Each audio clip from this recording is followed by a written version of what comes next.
Does weed lower your testosterone, guys? The real truth. Does smoking weed actually affect your testosterone and lower your gains? A lot of people have strong opinions on this, but most of them don't really understand what's actually going on or happening.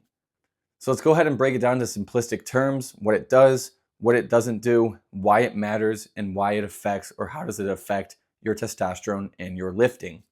I want to make this video for my audience who maybe smokes weed or always thought about weed in the gym, but I also am making this video because I smoked weed for 7 years of my life. So I'm very familiar with working out, testosterone, and weed consumption. By all means, this video is not me promoting the use of any sort of drug consumption. It's just for educational purposes and for you guys to understand if you do partake in activities like this, like smoking the za. Well, let's go ahead and jump right into the video, guys. Before we dive into weed and how it affects lifting or testosterone, let's first go over some background, especially just what testosterone is. Testosterone is your body's main anabolic hormone. This means that it affects or deals with your muscles, strength, your drive, motivation, energy, and recovery. Testosterone supports muscle growth, strength, energy and motivation, and also recovery. So anything that might lower it, people assume will affect progress. So these can support your gains, but that doesn't mean it replaces your habits. Now we know what testosterone does, but how is testosterone regulated? It's first a signal from your brain that goes to your hormones, in this case testosterone, to your testicles, which actually secrete testosterone. Your testosterone is controlled by a system between your brain and body. If that system is disrupted on any sort of level, this can change. But here's the key, guys. This system is influenced by your daily habits and lifestyle, not just one particular thing. It's not just isolated by one specific habit. What does research actually say about the effects of smoking weed in terms of testosterone and muscle growth? Here's what data and research says about smoking weed in terms of testosterone. It shows a small short-term decrease, which these little dips are indicating on this graph. Some show no significant change at all, and then some only show temporary effects. So guys, overall, there's no strong evidence supporting that chronic weed consumption or smoking marijuana suppresses or lowers testosterone in healthy individuals. Yes, there might be slight dips here and there, but the evidence suggests that there's either very little to no effects at all, or just slight dips that always go back to baseline or normal. So what we just went over, we know that weed can't really dramatically or drastically affect your testosterone levels, but where can weed actually affect you? There's a few key places where this can be a problem and actually affect you. This is probably the most important section of the video that you guys are going to want to stay and watch. Guys, the real habit isn't direct, it's indirect. The first point we're going to go over is sleep. We already know how important sleep is for recovery, but how does that affect us if we're going to bed high? So weed can really affect sleep quality, specifically REM sleep, guys. Okay? And we already know, if you watch any of my other videos about testosterone, we already know how important sleep is for just the production of testosterone hormone regulation in general, but it's that deep quality sleep, aka REM sleep or rapid eye movement sleep. Sleep is one of the main drivers of testosterone and recovery, so how does sleep get impaired or affected if we are smoking and going to bed? Well, we know that if we have poor sleep, we're going to have lower recovery, which also means we're going to have lower hormones. So if we are going to bed high all the time, and we know that sleep can affect your REM sleep, you can probably imagine that you're not going to be recovering as best as you could or as optimized as you could because you're going to bed stoned, right? So sleep, specifically your REM sleep, is going to be affected by weed consumption, which can impact and lower or impair testosterone production and hormone regulation in general. All right, the second point we're going to talk about is motivation and training intensity while impaired or under the influence of marijuana.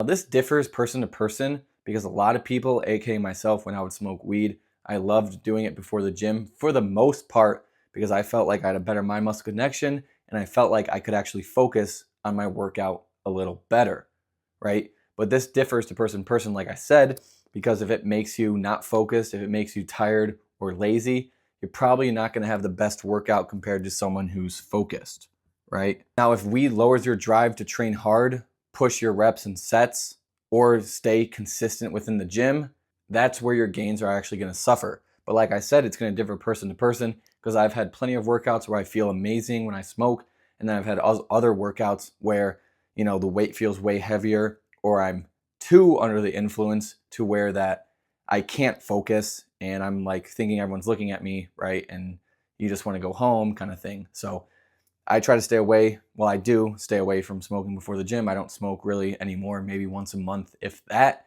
But like I said, it just depends on who you are, the type of person you are, and what weed does for you. If it motivates you, if you're training hard while being under the influence, by all means, be that person that goes to the gym smoking. Just don't reek of weed, you know what I mean? But if it causes you to have low effort, low motivation, and you just feel weaker, it's probably not something you want to consistently do. Now, moving on to number 3, guys, another huge one is the munchies, right? If you ever smoked weed, you probably have that feeling of just being hungry, thinking anything looks pleasable and tasteful, and you want to eat your entire pantry. Well, we know that if you're eating a lot, especially junk food, right? Because sometimes, most of the time, if you're smoking, you don't want to spend an hour cooking a nice, healthy meal. You resort to junk food a lot of the time, or something that's quick and easy, that's going to taste good, that your mind and dopamine receptors love, right? So if we're eating a bunch of junk food, that's going to put us in a caloric surplus. And like I said, guys, I don't smoke a lot anymore, if at all, but I was an OG smoker back in the day. And especially on the bulk, this was amazing, right? Because I'd get the munchies, I could eat anything I wanted pretty much. But you got to find that fine line, because if it's resorting you to eat junk food and being in a caloric surplus and putting on way more fat and just eating not healthy or not nutrient dense foods, you're going to increase your body fat, which can negatively affect your hormone production like testosterone. You don't want to be that one person who just eats and eats and eats when they're high. If you're going to smoke, you need to have good self-discipline and self-control to not eat your entire pantry, especially if you're in a cut, especially if you're already fat. It's probably not the best thing for you, because you don't want to be obese. You don't want to have a bunch of excess fat, because that is what can lower our hormones and cause our testosterone to drop. So be mindful, if you are going to smoke, of your munchies, of what you're going to eat, and maybe prepare food previously. That way, when you are high and you do get high, you have a nice, healthy, pre-cooked or ready to go meal already. The 4th point we're going to talk about is frequency and dependency.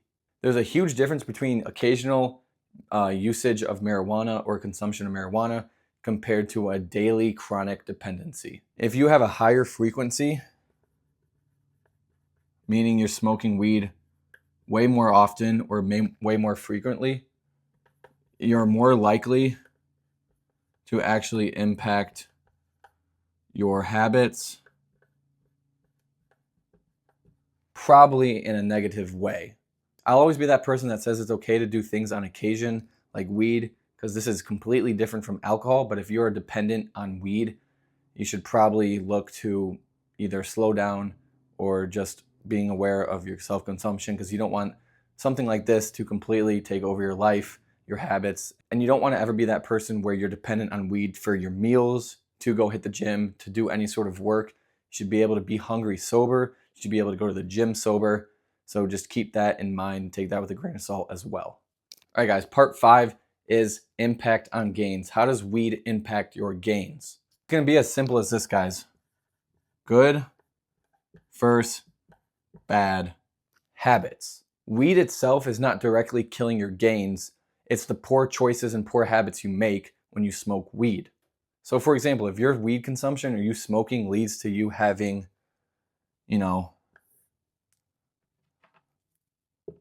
poor sleep, lower effort in the gym, poor overall nutrition, and just less consistency overall, then yes, your progress will suffer.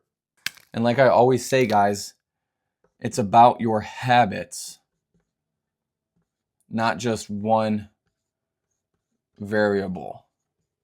Guys, with everything I talk about, lifestyle, determines your results. If everything that you do is dialed in, your training, your recovery, sleep, nutrition, smoking weed is probably not going to be a problem for you. But if your habits are already poor and not good already, smoking weed probably was only going to make that worse. Guys, the simple takeaway of this is that there's two paths you can take. You can either be dialed in, or you can just have poor habits. Here's the bottom line, guys. For someone who's already disciplined, it's going to have low effects in terms of negative effects. But for someone who's inconsistent or not very disciplined, it's going to have a bigger and more detrimental impact. Like always, guys, focus on what really matters. Your results are never going to be defined by one simple habit or one simple thing that you do. They're built from your daily lifestyle. Thank you guys so much for watching this video. That's all I have covered for you guys today. Like always, if you enjoyed this video, please leave a like, leave a comment, and if you haven't already subscribed, it means the absolute world. We're almost at 8,000 subscribers. I'm so grateful and so blessed to have this platform to share these topics with you guys. If you're new here, I just make these simple whiteboard videos going over certain topics that you guys might find interesting or meaningful. And like I said, just putting them in simplistic terms for you guys to easily understand and learn and retain. Today's video was going over weed, how it impacts testosterone and your gains. The bottom line is, guys, do what you want to do with your life, right? You are you. You know how to make, the best decisions for yourself, but just understand what it is costing you if you're not already motivated or disciplined or living a healthy, consistent lifestyle in and out of the gym. Smoking weed is probably not going to be something beneficial for you. But if you have your training, your nutrition, your recovery on lock, having a couple puffs of a joint every now and then is probably not going to hurt you. As someone who smoked for 7 years, I loved smoking weed at night or before the gym on certain movements, and I loved it. It felt awesome, but it probably did affect my REM sleep a little bit, and I noticed that sometimes in the gym too, I wasn't as strong or as locked in as I wanted to, but a lot of the time I was. So it's just going to differ from person to person, guys, but I'll tell you one thing, weed is much better than alcohol. Alcohol is terrible for every single thing you do, not even just your gains, just everything. I give weed a little higher score than that. By all means, this video is not me promoting the use of any sort of drug consumption. It's just for educational purposes and for you guys to understand if you do partake in activities like this, like smoking the za. Thank you guys so much for watching. God bless you all, and I'll see you in the next video.